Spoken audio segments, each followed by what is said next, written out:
आपको पॉलिनोमियल का हमने 2.1 का आपके हमने टू क्वेश्चन लगवाया था, उसमें कुछ पार्ट थे उसके हमने होमवर्क दिया था, कुछ बच्चों ने किया है, अच्छा लगा, बढ़िया किया उन्होंने। अब उसी का क्वेश्चन नंबर 3 है, क्वेश्चन नंबर 3 उसका आपको 35 डिग्री का एक बाइनोमियल बताना है और 100 घात का एक मोनोमियल बताना है। तो आप अपने मन से कुछ भी बना सकते हो। डिग्री कितनी होनी चाहिए? 35, x टू द पावर 35 + 5 बना दीजिए। बाइनोमियल हमने आपको पहली क्लास, इसकी जो पॉलिनोमियल की पहली क्लास हमने 9th की ली थी, उसमें बताया है कि binomial, monomial, trinomials, many polynomial सबके बारे में बताया है हमने। एक एक करके पूरे जितने प्रकार थे, उसके जितने टाइप्स थे, सभी के बारे में बता दिया। उस वीडियो को आप जरूर देख लेना, ठीक है। 2 टर्म होंगे तो बाइनोमियल, ठीक है। अब आपसे फिर कह रहा है कि 100 डिग्री होनी चाहिए, लेकिन मोनोमियल में एक टर्म आता है, तो यानी आप मान लीजिए x टू द पावर 100 हो गया, या 2x टू द पावर 100, आपकी जो इच्छा हो मान लीजिए, सब मोनोमियल है, ठीक है। तो आपका हो गया क्वेश्चन नंबर 3। क्वेश्चन नंबर 4 आपका कह रहा है कि इसमें से आपको डिग्री बतानी है, ठीक है। हमने डिग्री के बारे में भी जिक्र की है कि जिस पॉलिनोमियल में सबसे बड़ी घात, किसी पॉलिनोमियल में जो सबसे बड़ी घात होती है वही क्या होती है? उसकी डिग्री होती है। जैसे पहला क्वेश्चन आपका दिया गया है 5x³ + 4x² + 7x। फोर्थ का फर्स्ट दिया गया है 5x³ + 4x² + 7x। तो कहा गया इसमें इसकी डिग्री क्या है? डिग्री बताना है। तो इसमें सबसे डिग्री क्या है? डिग्री क्या है बताओ? 3 है। जो सबसे बड़ी घात होती है वो क्या होती है? डिग्री होती है। तो सबसे बड़ी घात इसमें क्या है? 3 है। तो डिग्री से कितनी हुई? 3 ही हुई। ऐसे आपको दिया गया सेकंड वाला पार्ट 4 - y²। अब इसकी डिग्री क्या हुई? देखो y की घात सबसे बड़ी क्या है? 2 है, तो इसकी डिग्री कितनी हुई? 2 हुई। अरे भाई यहाँ कुछ नहीं लिखा, y की पावर 0 लिखा हुआ है ना, कुछ नहीं लिखा तो y की पावर 0 लिखा हुआ है। अब वो इसी प्रकार से 5t, तीसरा देखो 5t - 7 है, √7 है। तो इसमें क्या हुई? डिग्री 1 हुई। भाई t की पावर कुछ नहीं लिखा गया तो 1 है, सबसे बड़ी घात t की क्या है? 1 है, तो डिग्री कितनी हुई? 1 हुई। तो बड़ा इजी क्वेश्चन है। अब इसी प्रकार से आपका फोर्थ है, फोर्थ में क्या है? 3। अब 3 हमने आपसे पहले भी दिया, कुछ नहीं लिखा है तो कुछ y की पावर 0 तो लगाइए, क्योंकि y की पावर 0 कितना होता है? 1 होता है। फिर से एक बार देख लो, यहाँ 3 लिखा था। अब 3 में इसमें आपको डिग्री बताना है। तो कुछ बच्चे इसमें कहेंगे कि y का टर्म ही नहीं है, तो x y का तो कैसे हम बताएंगे? तो अब वेरिएबल्स नहीं है, तो आप इतना मान लो अगर कुछ नहीं होता है तो y की 0 होती है, ठीक है। तो यहाँ पर जो डिग्री हुई कितनी हुई? 0। डिग्री कितनी हुई? 0। यानी इसमें जो घात लगी कितनी लगी है? 0 लगी है, तो डिग्री कहाँ हो गई? 0। अब आपका क्वेश्चन नंबर 5 आपसे कह रहा है कि इसमें कौन कौन से कितना है? हाँ, क्वाड्रेटिक है, कौन क्यूबिक है और कौन लीनियर है। तो आपको लीनियर, क्वाड्रेटिक एंड क्यूबिक बताना है। तो 5 वाले क्वेश्चन में तो आपको कुछ नहीं करना है। जैसे पहला x² + x लिखा हुआ है, तो इसमें पावर कितनी है? 2। पावर कितनी है? 2। तो क्या हो गया?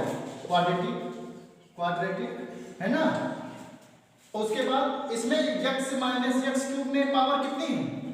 3 है, तो क्या हो गया? क्यूबिक, ठीक है। इसी प्रकार से तीसरा आपका क्या है? y + y²।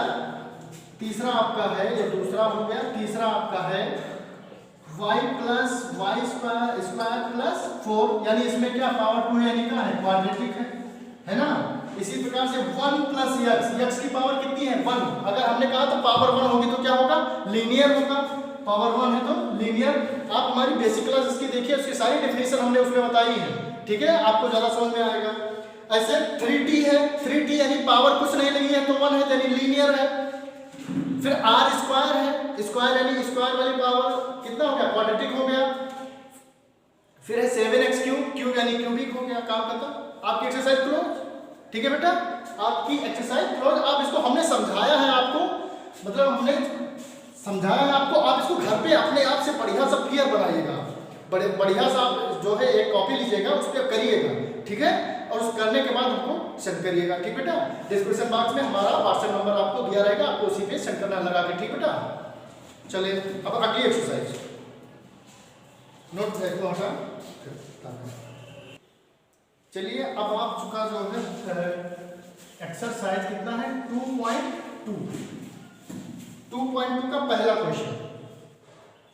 क्वेश्चन है, कोई पॉलिनोमियल है 5x minus 4x square plus 3। अब इसकी वैल्यू ज्ञात करनी है किस पे, पहला x इक्वल टू 0 पे, दूसरा x इक्वल टू -1 पे, और तीसरा x इक्वल टू 2 पे। ये कोई एक पॉलिनोमियल दिया गया है, पॉलिनोमियल को px से लिखते हैं, है ना। ये कोई एक पॉलिनोमियल दिया गया है। अब आपको सबसे पहला क्वेश्चन x इक्वल टू 0 पे इसकी वैल्यू चेक करनी है, फिर x इक्वल टू -1 पे, फिर x इक्वल टू 2 पे। तो सबसे पहले हम इस पे x इक्वल टू 0 पे चेक करते हैं, तो कितना हो जाएगा। सबसे पहले लिख लो px equal to 5x minus 4x square plus 3।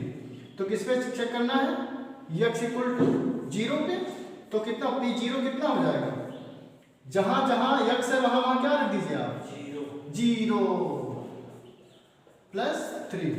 अब 5 का 0 से मल्टीप्लाई 0, 0 का स्क्वायर 0 का 4 से मल्टीप्लाई 0 प्लस 3, यानी p0 पर इसका मान कितना है 3। कुछ नहीं था, कोई दम नहीं था इस क्वेश्चन के अंदर। -1 पे देख लीजिए, px इक्वल टू कितना है बेटा, 5x minus 4x square plus 3। तो p कितना, -1 चेक करना मुझे, है ना, थोड़ा p -1 पे चेक करना है। तो 5 इंटू -1 माइनस 4 -1 का स्क्वायर प्लस 3। तो ये कितना हो जाएगा, माइनस का 5, माइनस 5 का जब -1 से मल्टीप्लाई होगा तो माइनस का 5 हो जाएगा। फिर कितना हो जाएगा माइनस, अब देखो -1 इंटू -1 कितना हो जाएगा, ये हो जाएगा 1 और 4 बन जा 4 वही रहेगा, है ना। यहाँ कितना हो जाएगा +3। तो 5 एंड 4 कितना हो जाएगा, माइनस का 9 प्लस का 3, यानी कितना हो जाएगा माइनस का 5। यानी p-1 पे इसका मान कितना है, -5। इस पर आपको होमवर्क है, आप घर पे चेक करिएगा, ठीक बेटा। अब इसका क्वेश्चन नंबर 2 देखते हैं। क्वेश्चन नंबर 2 भी सेम है, कह रहा है कि आपको पॉलिनोमियल p0 p1 p2, हमने p0 भी यहाँ पे देखो निकाला है, p-1 निकाला है ना, p0 p1 p2, यानी x बराबर 0, x बराबर 1 और x बराबर 2 पे पहला वाला खंड पे चेक करना है। बिल्कुल सेम क्वेश्चन है, दूसरा बिल्कुल सेम क्वेश्चन है, इसलिए आपको हम ये वाला तो देते ही है। उसके बाद क्वेश्चन नंबर 2 आपका होमवर्क है।